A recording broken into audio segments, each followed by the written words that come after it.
Hi everyone, thanks for coming out. It's neat to see the interest in our program on a Thursday in September. We've come a long way.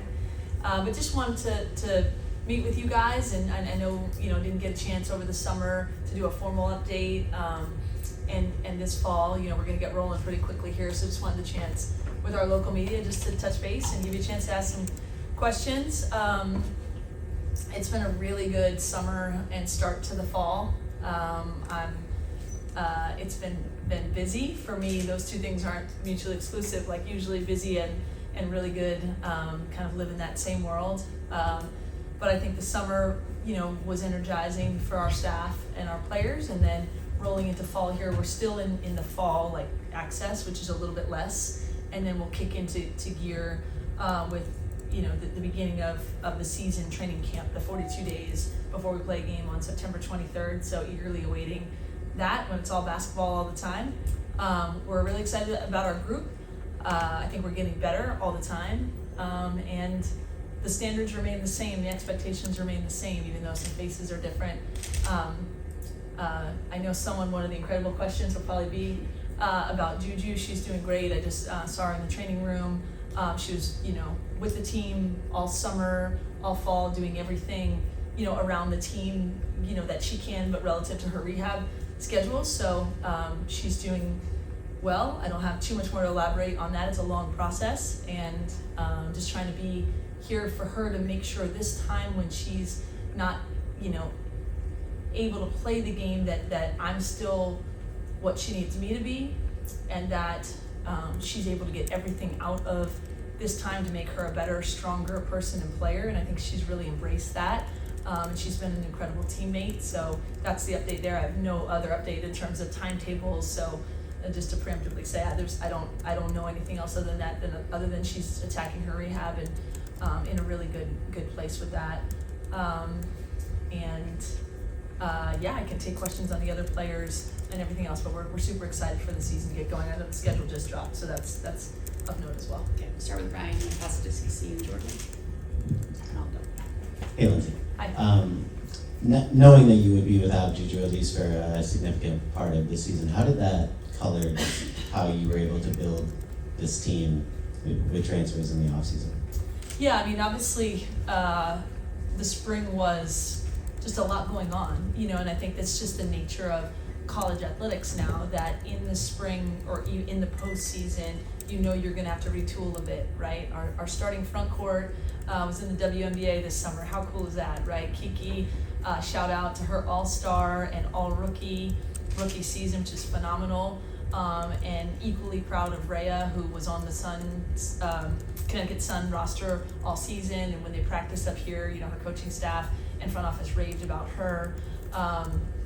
So we knew we were losing, the starting front court, and then, became aware at the very end of the year that we're not going to have Juju for a while. So of course, and then we had a couple transfers. So of course it colors your approach to the off season. So we feel like we made the transfer portal moves with that in mind. We all have to be nimble and strategize, and I'm big on putting together the right pieces, not just taking whoever. And so obviously knowing, who we had coming back, and who we were not going to have, were all part of the decisions. We were very intentional about who we brought into this program, and I think we've done a great job with the right people, and the right pieces to be as competitive as we can possibly be, and we're excited about that. Go ahead, CC. Hey, Linz. Hey. With that being said, with the possibility of Juju not returning this season, what is this team going to look like on the court as far as style of play, pace of play, mentality? Can you elaborate on that a little bit? Yeah, I think, the goal has and remains to become the preeminent program in women's college basketball. And that, that's the big, moonshot, as they say. And I think we've taken some incredible strides to get there with the help of administration, with the help of our staff. And then on a day-to-day basis, you just try and get better than you were the day before. From a basketball standpoint, with some of the personnel shifts, I've done, a lot of studying this off season, spent some time with the Phoenix Mercury at their training camp, and watching a lot of stuff. The game is becoming more versatile. Obviously, it's pretty well said that we do a lot of WNBA style stuff. We have a lot of positionless players. You know, and so I think that we're trying to play faster than ever. We're trying to spread the floor as much as ever. We're trying to play basketball the way that we want to play, you know, to make ourselves, you know, the best possible team we can be. And then you plug in players and you take out players, and obviously their skill sets, you adjust to their skill sets, but the way that we want to show up for one another, I think, is what we've been working on. And yeah, I think we'll have a very fast, a very versatile team. And that's something we're excited about. Thank you, Jordan. Hey, Lindsay.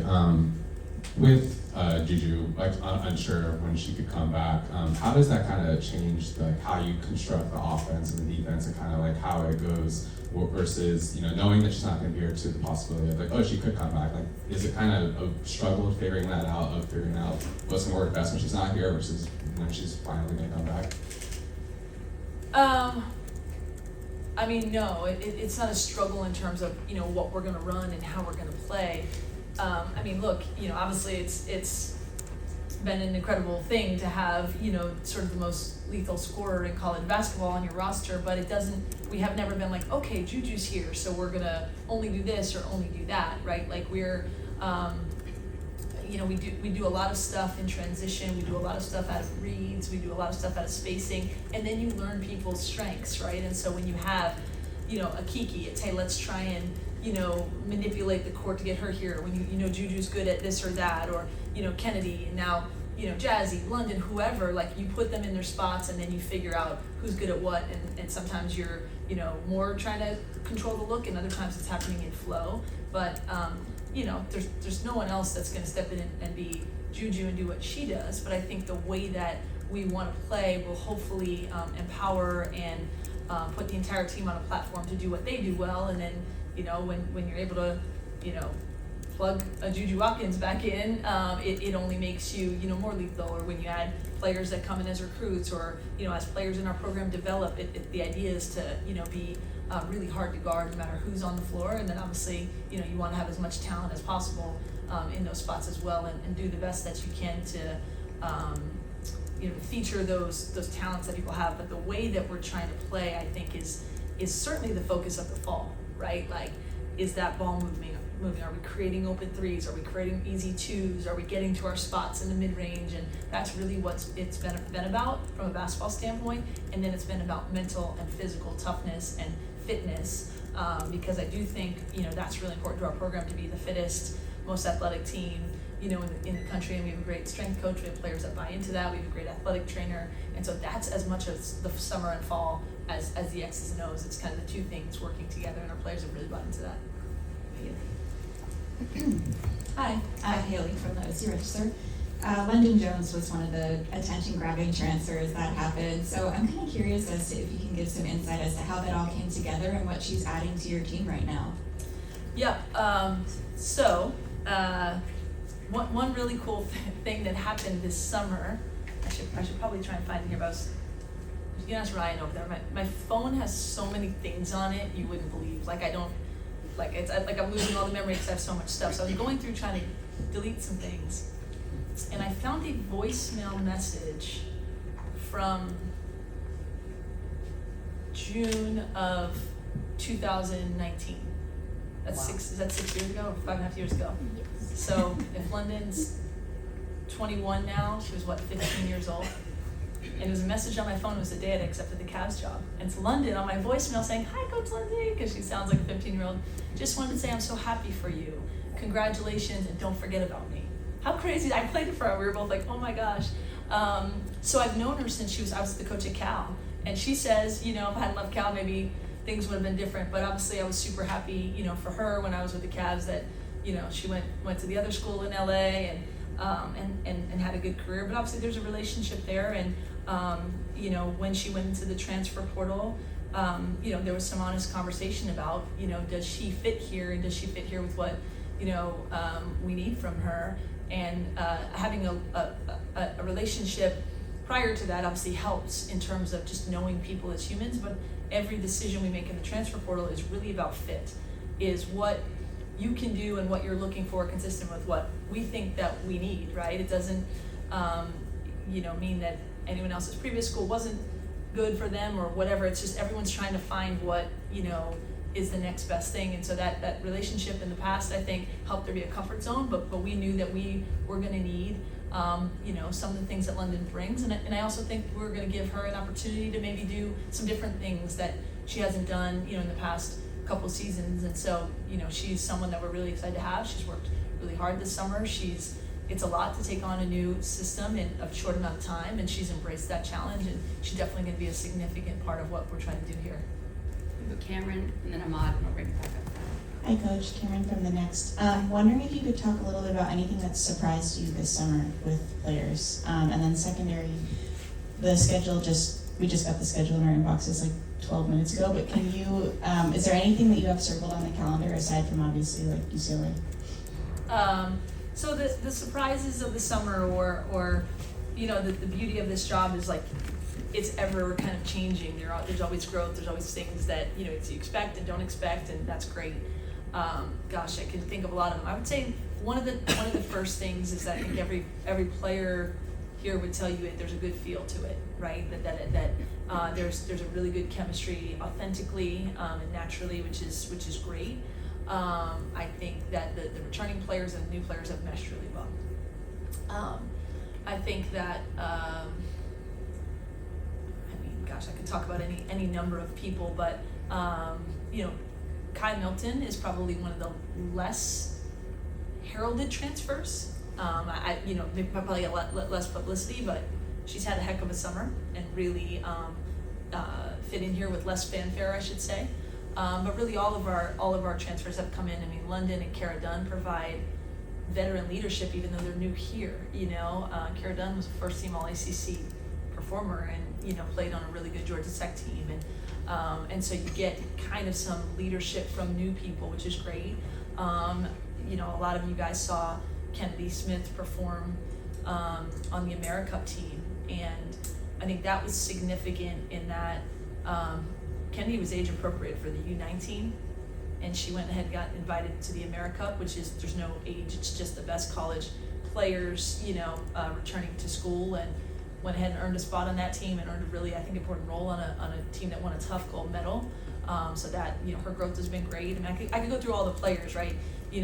Malia Samuels is a third-year player. Like, you don't see that often anymore, and so her growth has been amazing to see and exciting. And obviously we have a pretty special freshman, in Jazzy. So I would say the thing that's unique is that I'm really aware that Kiki was dominating in the W this summer, and Ray is on a W team, and we don't have Juju in practice, and yet we don't walk into practice as a staff and say, gosh, where's all of our talent, or where's all that production? It's to the credit of the people, they've created their own identity, and they're trying to keep the standards and expectations the same, but understanding we all got to pick it up a little bit, because there's a lot of good players who won a lot of games last year who they can't look at and rely on someone else. Like, you got to do it. So there's been a lot of really good moments.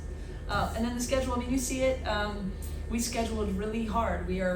If you want to be one of the best programs in the country, you got to schedule like it. And some of the games even became a little harder as people picked up transfers and such. But not many people can say they're playing South Carolina, Notre Dame, and UConn. Two of those being the end of a home and home.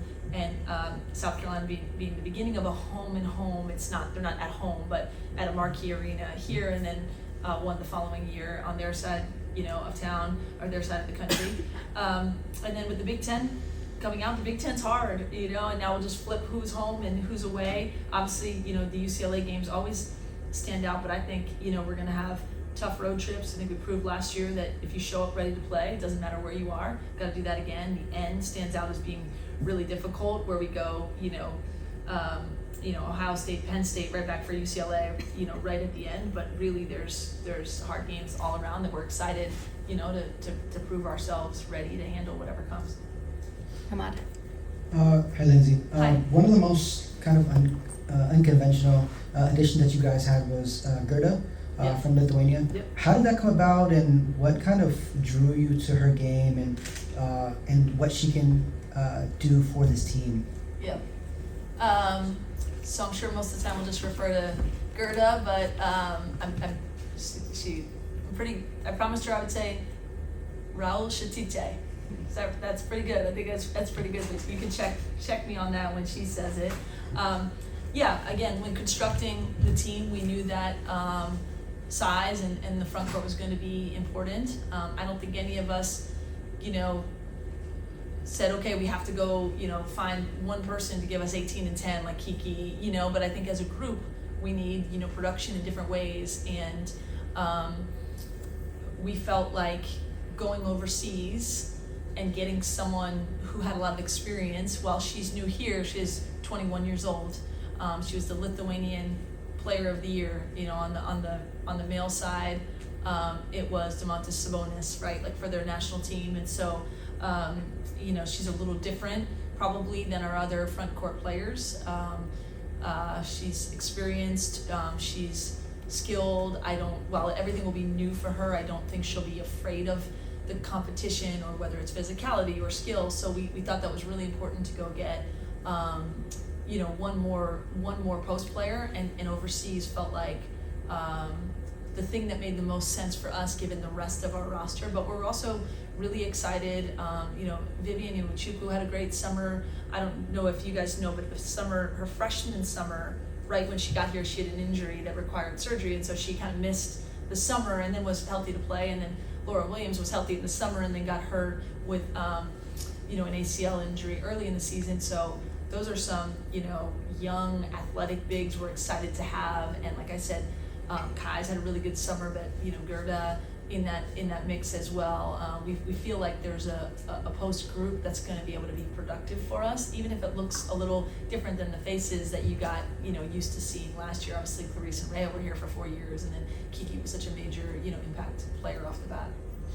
Keely, we're just going down like Keely, but. Hi, Coach. I know each season is its own, but I was curious how you reflect on last season and what you take into this season based off of learning lessons and whatnot. Yeah, it is. It's each season is really different, but obviously the growth trajectory and what we do is also not in a vacuum, and everything impacts everything. Last year was really remarkable in a lot of ways, and I think back now and the amount of pressure and the amount of expectation and the amount of spotlight that was on that team from this time on, really without a break from that. Was something that I'm proud of, the fact that we met almost all of those expectations. We had a dip in that Notre Dame game, and we we kind of took off from there, and then to win a Big Ten regular season title, we're really proud of. The tournament, Big Ten tournament championship game, still stings a little bit, but that was a heck of a battle. And then obviously, I think everyone felt going into NCAA tournament that we were a national championship contender, and no one would have expected, nor wanted, nor chosen, Juju's injury. But I think the way that we responded to that was things that we're really proud of. And then obviously in the off season, everyone's off seasons now are a little more tumultuous. So we learned from that too, and that's okay. Like, I learned a ton of lessons from having a team, with that much talent, that much expectation of what went well and what I would do differently. And I don't think it was our time. It was our time to do the things that we did, and I think now it's time to grow and learn. And we know that the big goals are still there in front of us, meaning Final Four, national championship. But I think just the way that I've also learned, like, as much as those are the big goals, I think we've doubled down on who we are and what we want to do every single day for these young women, and that's something that's been a big theme, with our staff and our team of just doubling back on day to day, right? How we coach and how we mentor and how we spend our time around this team. So all of it blends together. But this year feels new and fresh, but within the context of trying to become, the preeminent program in women's college basketball. Yeah. Hey, Lindsay, Hi. any other hidden gems on that phone? Oh man, yes. Lots of. If you ever want any, dirt on my children, I've got Jordan, at age 2 doing some crazy stuff. But yes, old recruiting messages, old videos. I'm not very good at getting rid of it. So nothing was better than the London message, though. That was a good one. So you're kind of a hoarder when it comes to the phone. I'm the a phone thing? minimalist, like with stuff. Like I'm a minimalist. Like I get rid of stuff home, but for some reason that phone storage thing, I have kept a lot of messages and things. So there's some good stuff on that, I'm sure. Over the years, a lot of players who've been forced out for long periods of time because of major injuries then kind of sit and watch, and they find that really brings out a whole other dimension in their game, their knowledge, just a whole lot of things. Do you foresee that with Juju as well? Yes, I mean, I think, she's just a resilient person, a determined person, so she's gonna get a lot out of this time, right? And I'm so committed to helping her, just take advantage of the time that she has here, where she's not, in the same kind of rat race, so to speak, as that she has been for the last couple of years. And so I have no doubt that there's going to be a point at which we look back and say, wow, she got better at this, stronger at this, wiser at that, because that's how she's going to use her time. And I mean, I'm seeing it every day, just in terms of her conscious, I think, the decision and natural ability to really pour into the team in ways that she can, right? Like, look at what she's given the team, and look at what she's given the school and everybody on the court. But she's also, I think, conscious of the fact, like, okay, I can still, be there for my teammates in other ways as well. And she's physically, like, present whenever we're doing stuff, but I mean just like the emotional piece of it as well. Go ahead, Ryan, these things. We've gone this far without asking you any questions about Jazzy. Right. Obviously we've talked a lot about filling Juju's shoes. In what ways does she help sort of carry the load without Juju? And Yeah. just her being as young as she is, where does it feel like she's ahead of the curve maybe stepping in versus Yeah. maybe something you look at her game and think she still has a lot of room to grow in this? Yeah. I mean, I don't know, and I don't think you meant it this way, but like, I don't know if I'll ever say, nor should anyone ever say, no one's filling Juju's shoes. Those are very unique shoes. But the fact that Jazzy, can step into our program and already just make a really unique and incredible impression on everybody is pretty wild. She's really, really good. Like that. I'll start with that. She's next level good. She loves the game of basketball.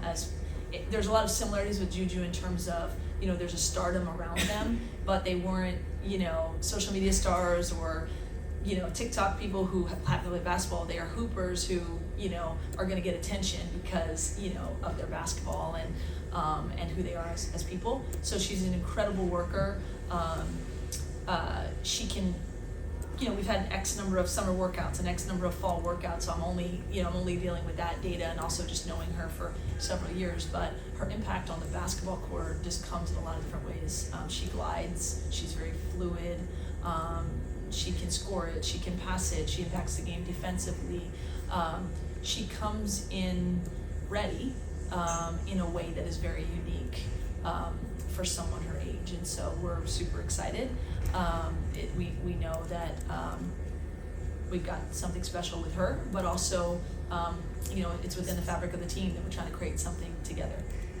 So that's the CC, just going straight down. Hey Lindsay, Hey. again. You touched on Kara a little bit, but I still think she's flying under the radar.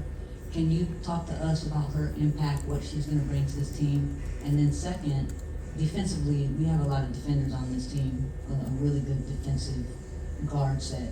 Can you talk about how this team is gonna be defensively this year compared to last year, from what you've seen so far? Yeah. Kara is terrific. She's been a little banged up this summer. Nothing kind of major, but we haven't necessarily had her in like live play as much, but she's mature. She's really understands the game. For having not gotten maybe as many reps as other people in the summer, she knows exactly what's going on and can step in. She shoots the ball really well. She's big and athletic. She's very efficient. She's a good offensive rebounder. I mean, if you study the film or the numbers from her time at Georgia Tech, just a really impactful player. It's also interesting. We all sit around with colleagues recruiting, and like you said, for whatever reason, it doesn't matter to me what people think, but I think it got like a ton of hype as a transfer. But but the people who know, and half the, the ACC came over to me and was like, oh my gosh, that's the kid right there, she's really good. And so we know that she's gonna be an important part of what we're doing. She's been a joy. I think, she's got a really mature leadership voice for us. She's kind of, one of the mother hens on the team. I know, was having people over this summer to watch, what was the show that they were all like so into? Love Island. Now what's the other one this summer? Return Pretty. Pretty, that one, like that's a big one. Like they're all doing, she and Malia, really kind of, I think, just getting the team together. So yeah, she's been great. And then, you mentioned defensively, and another name we haven't said a lot of is Kennedy Smith, who's just been terrific. And I think, you'll see she's embracing a lot more for us than just defense, but I mean, I'll say it here now. I don't know if it's like I'm starting my, case, but I don't know if there's a better defender in the country than Kennedy Smith. I don't, care who gets what vote. I don't know, the stats or whatever, but, so defensively, if you're on a team with Kennedy, you want to play better defense, but Kara's a good defender, and Malia and London can, get after. You're talking about the perimeter players, and Jazzy's really good on the defensive end too, and we've got a lot of length with Diana Mendez, who's a transfer who can get on that wing, and that's just the guards. I think we've got bigs who can fly around and do some things. So I think a lot of our identity this year will be defensively for sure. Jordan, Haley, Timothy, Haley. Forgot to introduce myself. Jordan Mendoza at USC today. You mentioned Kennedy, and I wanted to ask you, like last season, it just seemed like she kept growing game after game after game, and really just became a leader on the team. So how have you kind of seen her take on that leadership role, especially how strong she is defensively, but also even becoming even stronger offensively as well? Yeah, I mean we've had a lot of conversations about it. I mean, I think the leap from freshman to sophomore can be huge. She was terrific her freshman year, and was invaluable on a team that I think kind of winning as many games as we won is not easy, and I think some of the young ones like maybe didn't realize like that was their first experience with college basketball. Like when we went 29-2 in the regular season, like that doesn't just happen, right? So she was really impactful there, but a lot of our conversations were about taking the next step, and for her, she does have tremendous leadership capability. And so, like, that's been something I've challenged her on, and she's taken on that challenge of just kind of day in and day out being a voice, being a consistent, leader. And then offensively, she can impact a game in so many ways. And so I think we've had some really good conversations about just putting her in different positions. I think she can really score, but I think she can also impact the game, just getting the ball in her hands, and she's just going to make the right play.